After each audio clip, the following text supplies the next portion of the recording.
Hey everybody, this is a quick video in case you have a Samsung Galaxy M23 and you need to do a hard reset on it and the screen is locked. We can bypass that screen lock and actually get rid of it completely. It will wipe everything else off of the phone, but if you're okay with that, we can go ahead. It's pretty simple.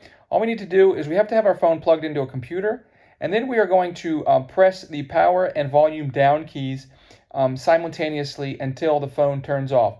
As soon as it turns off, we'll switch to the power and volume up keys pushed simultaneously as indicated here. We'll keep holding them until our phone turns on.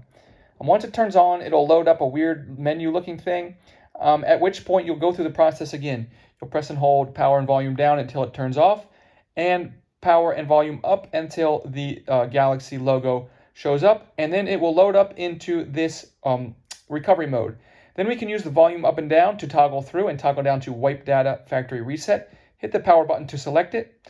And then we can toggle down to factory data reset. And again, we're going to hit power to select it. Keeping in mind, once we hit the power button here, there's no going back. Everything will be wiped off the phone. But we can go ahead and do that. And then once it's all wiped, then we can hit the reboot system now. The phone will turn off and turn back on as it was when it came out of the box.